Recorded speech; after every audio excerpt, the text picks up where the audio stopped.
Is Zoran a moron? No. Just kidding.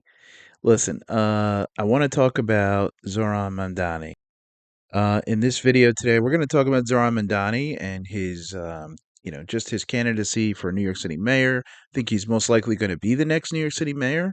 Pretty important position in the country, considering this, the scope of New York City, the size and the economy of it, etc. So let's talk about that. And to get started, I wanted to just show some clips. I'm going to start with a person who I have a lot of respect for, who I listen to or watch a good amount of material on, and I've learned a lot and I find him interesting. I like I said, I'm not an ism person at this point in my life. I don't believe in isms, so he's a former communist, socialist. I guess he still is a believer in that, but he just is a very knowledgeable, intelligent person and great orator. So I'm going to let you listen to a little bit of what Caleb Maupin has to say, along with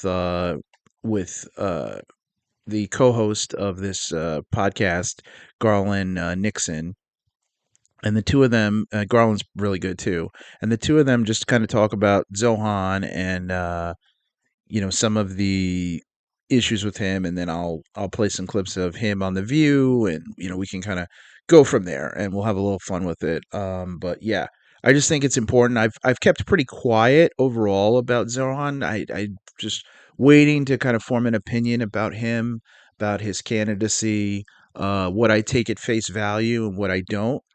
So let's go from there. All right. Indian heritage, but the guy moved to Uganda and converted to Shia Islam, inspired by the Islamic Revolution of Iran, and that his father was in the Soviet camp. His father was like a Soviet aligned communist. But then, after the fall of the Soviet Union, pivoted into social democracy along with Angela Davis and others. And so now we've got Mamdani. And part of me wants to vote for him simply because I feel like the election will be a referendum on Israel. New York City is where the stronghold of Zionism is. And Mamdani, he actually says he agrees that Israel has a right to exist. He speaks at synagogues and stuff, but he just said he wouldn't go to Israel as mayor of New York. They asked everybody, will you visit Israel? He said, no, I won't. I won't go there. And he has spoken up against Israel's activities. He's, if you want to talk about, technically, if you're arguing that Israel, quote, has a right to exist, that is a Zionist position. So you could even say he's like a soft Zionist, kind of, but he's criticizing Israel very loudly. He is a Muslim. And the election is probably just going to be a referendum on that. And so I hope he wins because Israel is doing bad things. And, Israel has way too much power, not just in the United States, not just around the world, but in New York City in particular. I mean, it's particularly ridiculous how much power Israel has in this city. I mean, so many professors were fired just because they criticized Israel. Awful. And then on top of that, there's so much, there's many like local things that go on. For example, in Brooklyn, Williamsburg is a stronghold of the Orthodox Jewish community. And every year they have a ritual where they execute a whole bunch of chickens in the middle of a street. And it's completely unsanitary. It's completely cruel. Freezing the rent in like half of the apartments in New York City, that sounds great. But who it will really benefit is the big real estate monopolies, right? They will benefit because no one's staying in their apartments anyway. Those apartments are empty. They're using them for real estate speculation. So it doesn't affect them. Whereas the people who own one apartment building, the rent is going to be frozen and they're going to go under, right? And that, there's a whole big fight in New York City now about closing Rikers Island. Because they want to turn Rikers Island into high-rise luxury apartments, and the big real estate companies want to get their hands on Rikers Island. A lot of awful things go on in Rikers Island, but they want to replace Rikers Island with jails in the neighborhoods in all the boroughs, and that's not going to be a good thing, right? To have jails in every borough, to have like a local jail, down the street. I mean, people don't want that. It's a push and pull, and that freezing the rent. I have a friend who owns a restaurant. She's a small restaurant owner in Manhattan. If he does what he says he's going to do and raises the minimum wage up to what 25 an hour or whatever he said, she'll go out of business. She says I won't be able to be in business any longer. Right. And some of the language he's using, he says things like, he says he's going to tax the rich white neighborhoods, right? That's what he said. What is he talking about? Wall Street people. It's Wall Street that has the money, and they don't live in New York City. They live in the Hamptons, right? But when he frames it that way, that just sounds like, again, it's going to become a push and pull, inciting people against each other. And, it's, I mean, I don't know. I don't, and the other thing I will say is he's opened himself up wide open to the attacks from Cuomo, because Cuomo is just pointing out that he's rich. He is. He's rich, right? He's from a rich family. And so Cuomo attacks him and says, hey, you live in a rent-controlled apartment where you only pay $2,000 a month. Why doesn't a working family have that? You're taking that away from, and you live in luxury. Why don't you give up your wealth? He's running a campaign based on this idea that wealth is bad, right? Well, that's not socialism. Socialism isn't wealth is bad. Socialism is that we have a system where the way the rich maintain their power is by making everyone else poor and, holding back the economy with overproduction and the irrationality of the market, poverty amid abundance. There shouldn't be rising cost of housing in New York City. It shouldn't be rising like it is, because there's so many empty apartments. Just start taxing the empty apartment buildings, right? Just start taxing every empty apartment unit, and you'll immediately see the rent in New York City drop dramatically, because they'll have to fill up the apartments. The reason that rent is so high is because there's no reason. You don't have to actually have people live in the apartment to make money. It's real estate speculation, right? Which is how Trump got his start. They buy the apartment building, they wait for the property values to go up, and they sell it. Right. And that's how they make their money. Right. And that's the problem, is that real estate has turned into a big gambling casino, and New York City has the most valuable real estate in the world. Right. Manhattan is ridiculous. I did a story about Billionaires Row. You ever heard of Billionaires Row? Yeah. It's near Central Park. Yeah. So what he was just talking about, excellent points by Caleb. Um, excuse me. Sorry, what he was talking about, and those are excellent points by Caleb. Freezing the rent. It sounds great in theory, but one of the issues that you have is, like he just said, a lot of these empty apartments, if you just freeze the rent, in luxury buildings, the owners they want to sell the property, so they're not reliant on just the rent from their constituents. If you really wanted to ensure, like, you fill up housing without having to build new housing, yeah, if you tax the buildings for the empty apartments, then what'll happen is they'll fill the apartments that they're holding out on for that cost way too much for the average New Yorker. They'll fill them up because they'll have to lower the rent. So yeah, I mean that's a very good point. And yes, real estate in New York is a speculative business. It's not about living. And this is another thing that obviously a lot of socialist countries, and just in general, people that look at real estate in different ways. Like when you talk about land, undeveloped land versus developed land. If you have undeveloped land, maybe use it for farming. Maybe you use it for other reasons, or maybe you just have undeveloped land that you don't want to develop because it's nature preserved. That's different from having permitted developed land already. Like New York City is mainly developed land. Like the trees were already torn down, the fields were already ruined. They put concrete over everything. So, especially I kind of have to laugh when I hear people, environmentalists who live in New York City. I do laugh at them a little bit, because I think that there's something hypocritical about somebody who claims to be an environmentalist, but you live in a place where they tore down the environment so that you could have a building with air conditioning and a doorman, or you could have subways and all these things. And you say, "Well, I don't contribute a lot to the carbon footprint because I live in an apartment in New York and I don't have a car." It's like, yeah, but you also killed all the nature to live where you live. I live, if I live in a house in the suburbs, or if I live in the rural part of America, I my contribution to the destruction of nature is much less than yours. Like, I may have animals on a farm, or I may have deer in the woods, and I have I have a single lane road. How am I contributing more to the destruction of the earth than you? You live in a place where they killed nature to create the environment you have.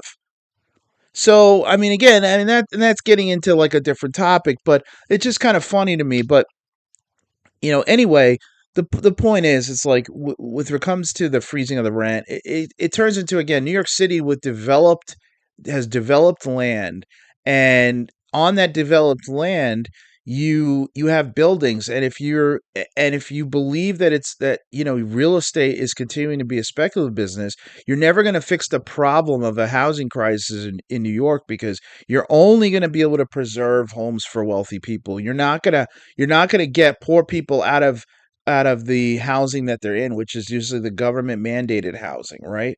Like, and then of course in these really poor areas, then you get into all the other socioeconomic issues, and that's why, like, again, like, you're not like the criminals come from poorer areas, because we know crime is socioeconomic.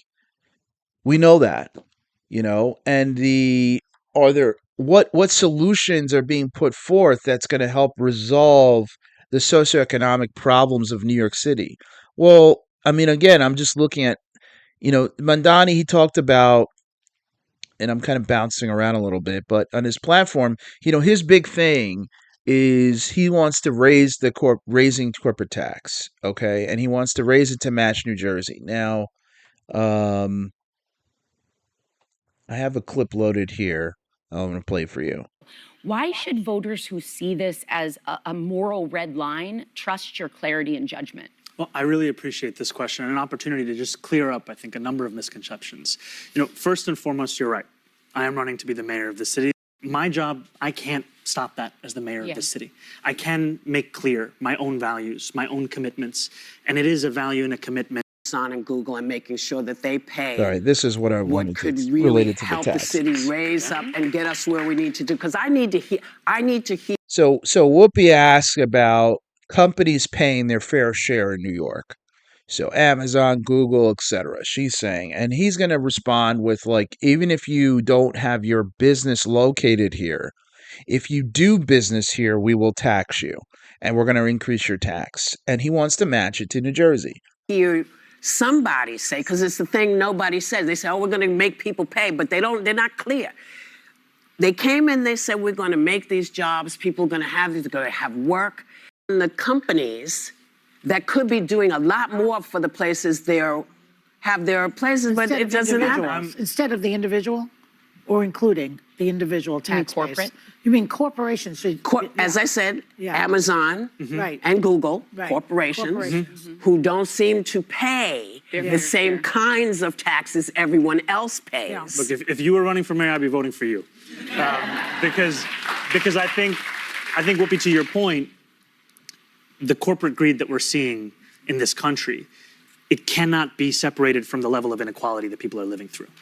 And one of the key revenue proposals I've put forward, our agenda from the day we started was about freezing the rent for more than 2 million tenants, making the slowest buses in the country fast and free, delivering universal childcare. So no longer would a family pay $25,000 a year just to find childcare for one kid. And what we've said is that two of the main ways we'd pay for it, one of them would be to raise the top corporate tax rate. This is a corporate tax rate that applies to the most profitable companies that do business in the state, like the ones that you've named, to that of New Jersey. So it would just match that of our neighbor, 11.5% that they have over there. By matching our neighbor, we would raise $5 billion a year. And that would be money we could reinvest into working and middle-class New Yorkers' lives so that everyone could afford. so you don't think that have would any- drive them out of the city then? No, so the nature of our tax law is that applies to any business doing business here. They could be headquartered in Miami, but if they're doing business here, it applies to them. And the reason that I believe they'll keep doing business here is because this is one of the largest economies in the world. Everyone wants to be here. Mamdani is a master. The way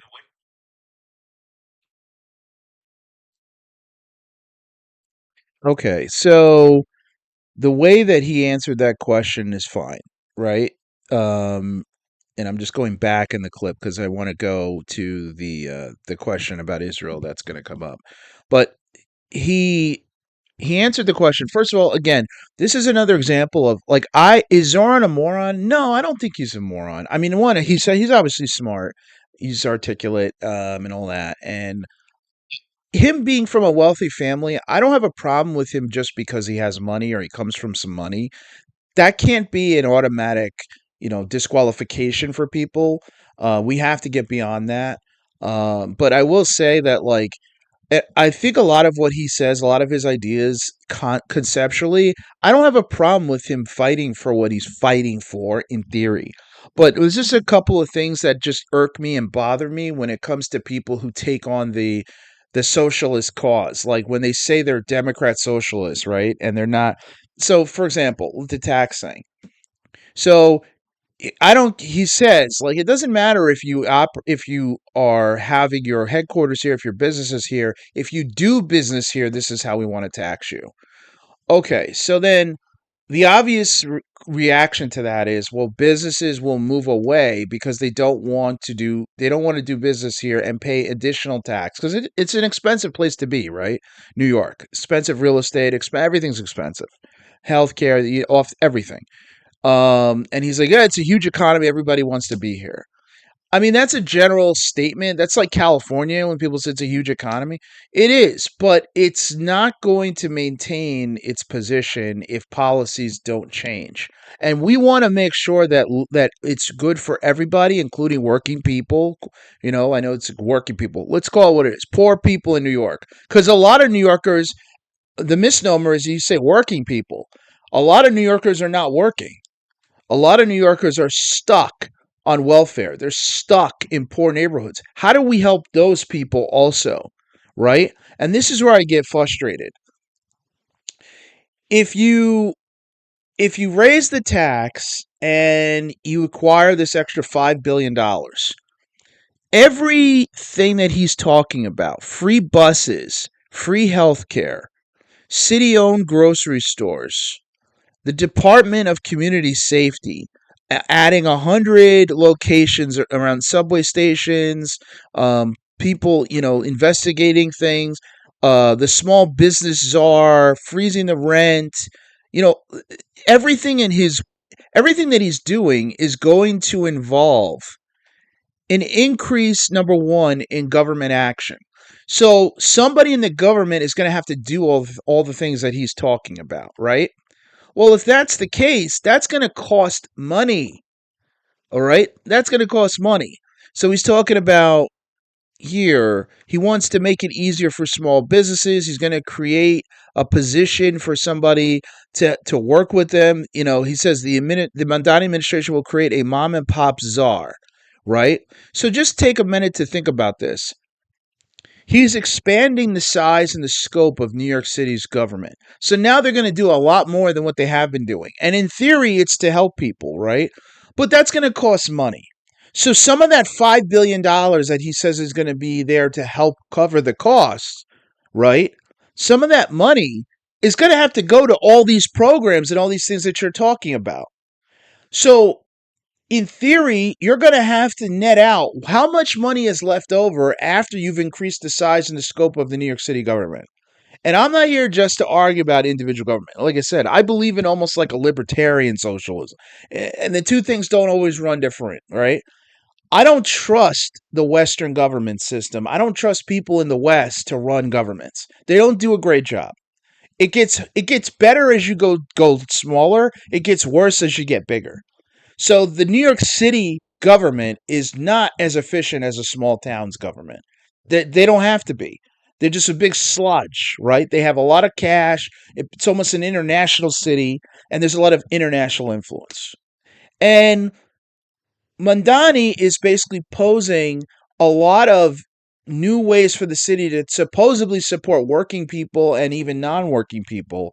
But it's going to cost a lot, right? That's the first thing. The second thing is, if you go through his platform, right, and spending more LGBT protections, healthcare, labor, raising the minimum wage $30, as Caleb said, okay? And this is something that a lot of people like to jump on the socialist bandwagon when they don't know what else, and they just say socialism. But the reason that's the success of a socialist country like China, it's not just because of they don't pay everybody $30 an hour. Okay, they actually make less per hour than Americans because their currency is devalued. It's a sixth of a dollar is a yuan. So money purely making more is not the solution, even in socialist countries. And China is the most successful socialist country in history. Why is that? It's because you have to affect the value of the currency if you really want to deal with money. If you just want to say, well, $30 an hour, $30 an hour by 2030, by 2030, they're going to need $60 an hour. By 2040, they're going to need $100 an hour. And Mamdani doesn't control the Federal Reserve. Mamdani doesn't control the Treasury. Mamdani is not in charge of fiscal policy for the whole country. But one of the things that he needs to realize is that just raising minimum wage, the immediate impact on small businesses, the ones that you want to create the czar for, if you've ever worked in a small business, which he has not because he does come from money, and that's where I have to demonize him a little bit, he doesn't understand. A small business pays a lot of insurance. Okay, so crime prevention through a new mental health programs is great. But what you need the police to help with is, and you need the district attorneys to help with, is if you steal $200, if you steal $300 worth of stuff, we're going to prosecute you the same as if you stole $1,000. We need small businesses can't afford theft. They can't afford to replace goods, and they can't afford to pay employees. They don't make as much money. They don't have as much money. So if you want to protect a small business, raising the minimum wage to $30 an hour isn't going to protect them. They're not going to be able to afford those employees. And you're encouraging them to automate. That's what happened with the car wash industry. For a lot of people who are in New York and who talk a big game about Mamdani and anything else, they didn't live in New York 30 years ago, 40 years ago. They're not native to New York, you know? And one of the things that happened in New York City, and I'm sure it's happened everywhere, but it's specifically in New York, there was a huge push to regulate car washes. And what happened was the car wash industry, which was filled with small business owners, they stopped hiring individuals to do the car wash, and they started replacing them with machines. And now, if you think about the car wash industry, yeah, sometimes you have people who wipe down your car when you get out, but the washing used to be done by people. Now it's all done by machines. Have you ever been in a McDonald's? Have you noticed that kiosks are everywhere? This is what happens with small businesses. And again, you can say, oh, well, it's capitalism. No. This is the good part of capitalism, is that businesses can't be bullied by government in any direction. But the bad part of government intervention when they don't understand economics is somebody sitting in the mayor's office who's never worked a job and who has a lot of money, who calls himself a socialist, thinks that gives them carte blanche to make policy. And then when they say $30 an hour, they don't realize small business can't afford that. So then they shudder. This is just, and again, he might mean well. But that's one where I get frustrated. Here's the second part I get frustrated with. If you are focused on $30 an hour from everybody, and then you're focused on tax raising on the big businesses, where are you talking about jobs?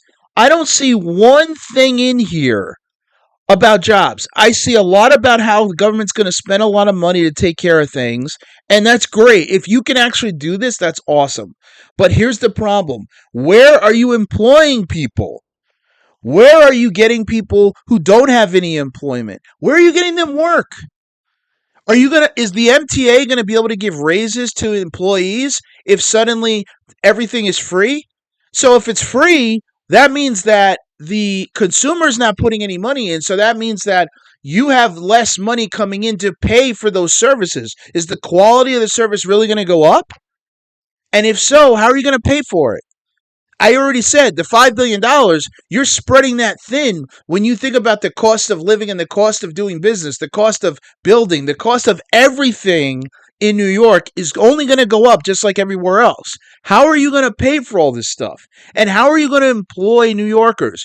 The way that you fix crime, the way that you fix socioeconomics, the way that you fix a community is through employment. People need the dignity of jobs. People need the dignity of being able to take care of their family.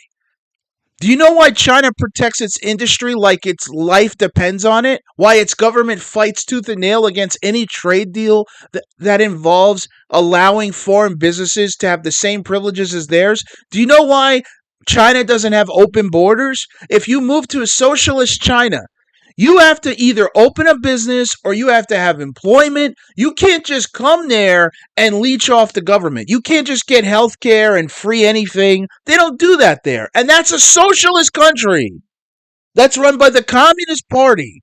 They don't just give away everything.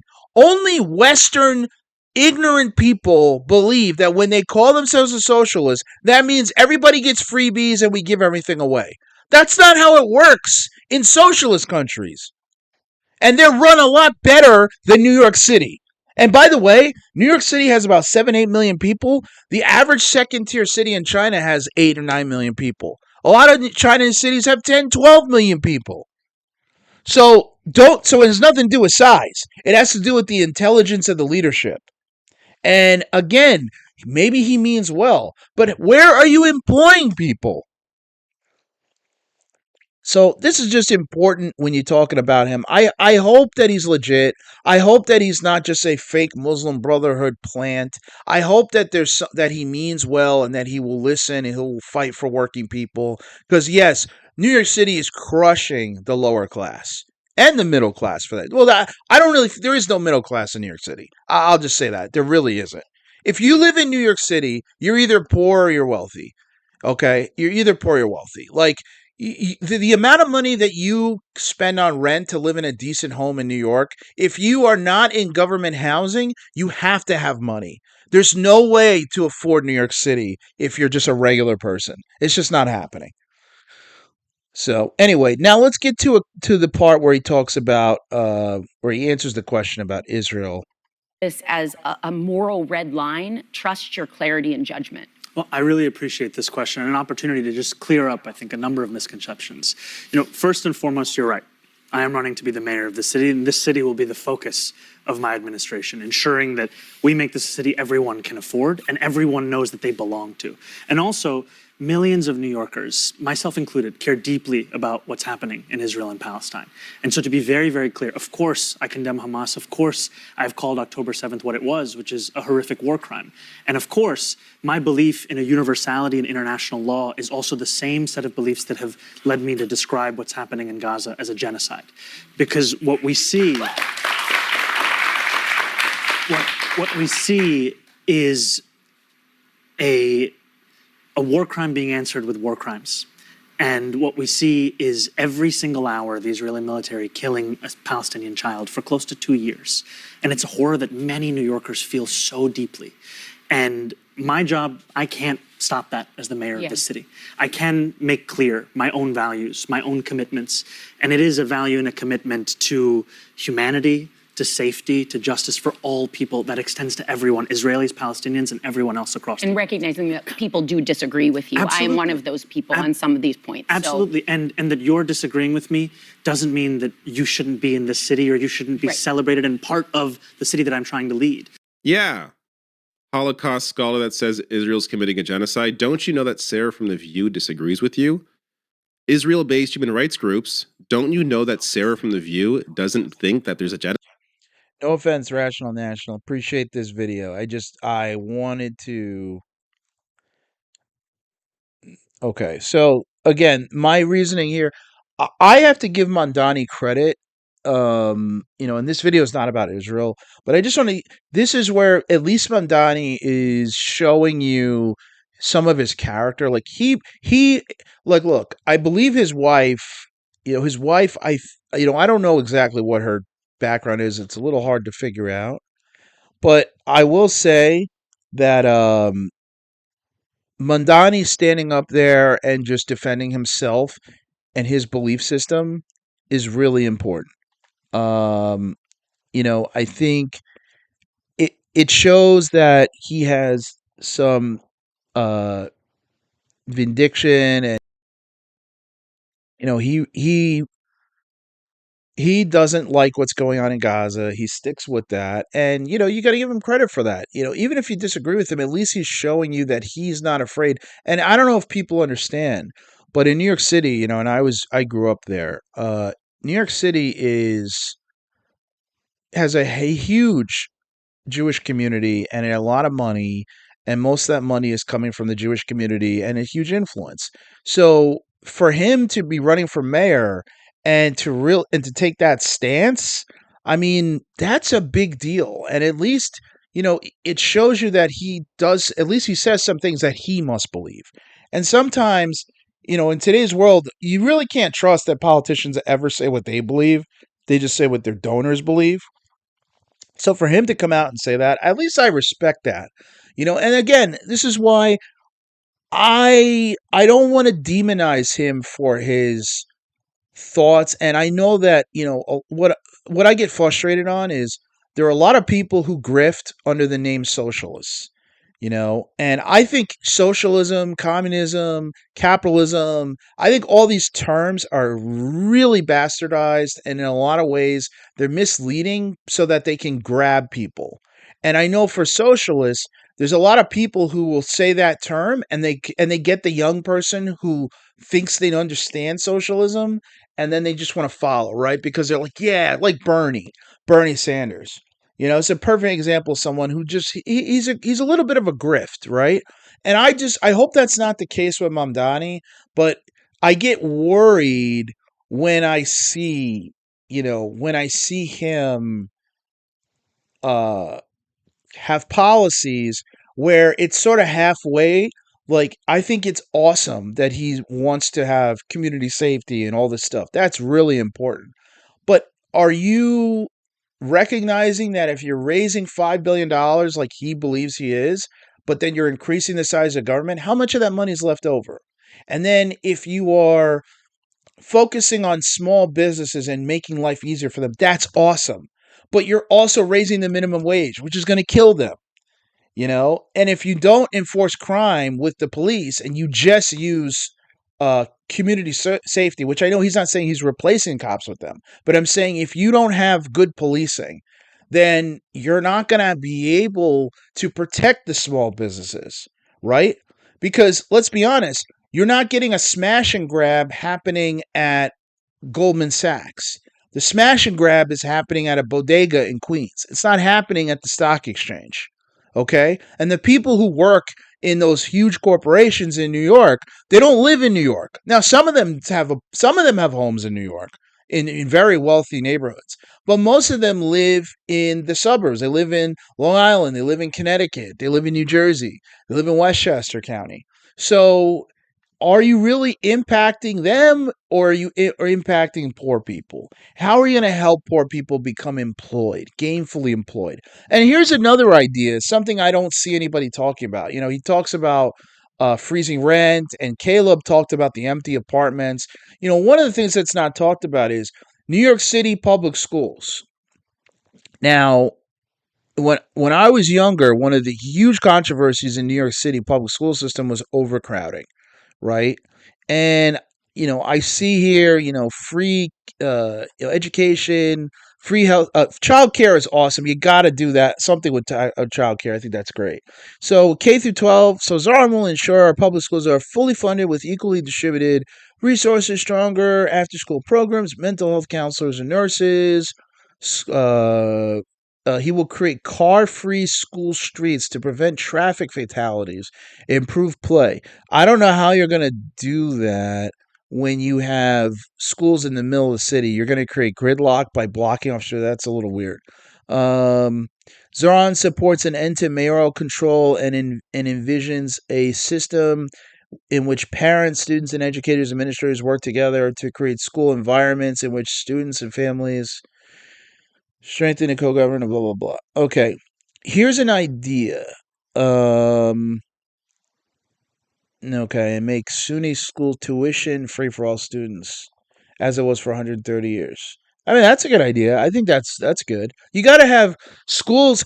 Education shouldn't cost what it does. I fully believe that you should have lots of free options. And if people choose to go to a private school and they want to pay for that, that's fine. but I think there should be lots of great public free schooling choices for everybody in every type, trade schools, financials, whatever, anything you want to learn, I think that should be available.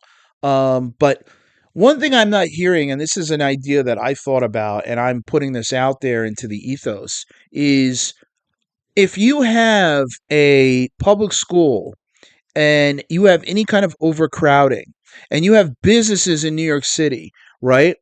Large businesses that have lots of money. Why don't you incentivize some kind of cooperation between the schools and the businesses?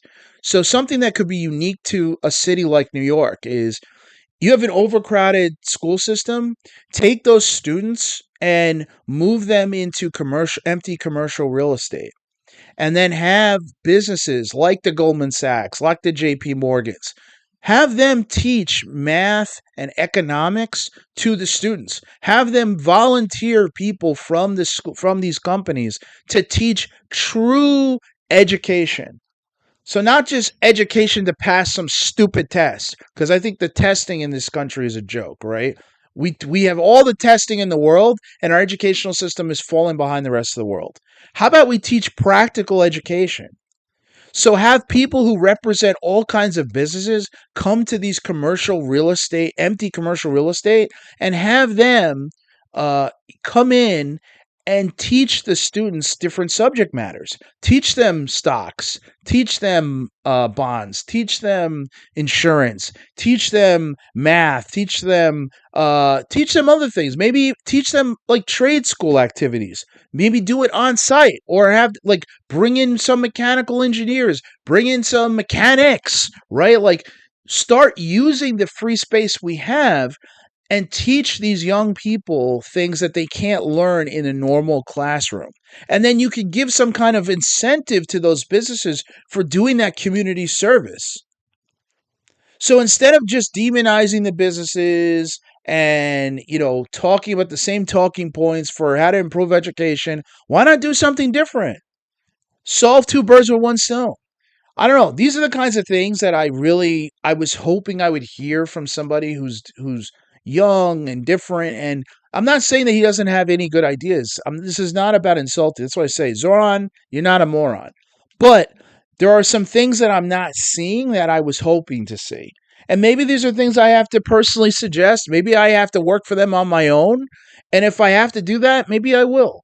But this is just stuff that I want to put out there into the ethos. Another thing, Zohran, steal this idea. This comes from a libertarian who ran for governor in 2020, I believe, again, or 2019, whenever, against Cuomo. Its name is Larry Sharp, and I said this in one of my other videos. Take your government-owned properties and sell the name licensing. Take Central Park, George Washington Bridge, whatever, and allow the naming of these areas to be sold to large businesses, and then have them do at least 50% of the maintenance on these places. This way, Central Park by Gatorade, the Brooklyn Bridge by Nike. And this way you take that revenue and you have extra revenue that is coming from a totally new source. I think this should be done all across the country, Advertise. It's basically selling advertising space on physical landmarks. Why not? It doesn't hurt anybody, and you could use that money to clean up the streets, to help the homeless. Right? Because you're still going to have a lot of people on the streets at night. With all the programs I see here, you're still going to have a lot of homeless people. You're still going to have a lot of people in need. And we got to employ people, and we have to get people off the streets and into safe places. So that's an idea I would steal. I don't want this video to go on too long. It's already gone longer than I wanted to, but I wanted to play those clips. I wanted to allow Caleb to talk because I think he's very intelligent. Again, on this channel, I'm not about isms. I'm not about, putting people in boxes and labels. I think name tags, all that stuff is garbage. I am about solutions. I am about open dialogue and having an open idea. In my background, I have an MBA. So I do have some understanding of economics. I've been in the financial services industry for a long time, but I see the problem with our system. And Zohran is not responsible for fixing our currency. That's the Treasury, that's the president, that's the Congress to a lesser extent. Like I worry that everybody fighting over wages and not talking about the dollar itself, again, this is something that is going to cripple this country. We have to stop the bleeding of our currency so that you don't have to worry about raising minimum wage every day. You have to get to a point where the dollar is worth something and stabilizes itself. Because otherwise, $30 an hour tomorrow, it'll need to be $50 an hour in a week, $100 an hour. It's just going to keep going up. And the problem is only the very wealthy and the large businesses can keep up with inflation, monetary inflation, not just high prices, monetary inflation. Only the very wealthy can keep up with that. Small businesses and individuals are not going to be able to keep up, whether they're inside of a place like New York City, which is astronomically expensive, or they're in a place, Mississippi. It doesn't matter. Everybody's going to get hurt by it. So we got to do something about that. Thank you very much for your time. I hope you enjoyed this video. Please like, subscribe, share. Please share my channel. I'm doing this on my own while working full-time job, trying to grow this channel, trying to get it to a point. I want to cooperate with any YouTuber out there, any YouTuber of any ilk. If you're you consider yourself a capitalist, a communist, socialist, conservative, a liberal. If you want to talk, I am happy to talk. If you want to, debate, whatever, I don't really want to debate in an angry way. It gets angry. I just want to have conversations. I love that. Comment in the chat if you want to hear about other things, any topics you want to talk about. I'm all for that. So anyway, I really appreciate it, and hopefully we'll grow and we'll have more to talk about. Thanks so much, everybody. Bye.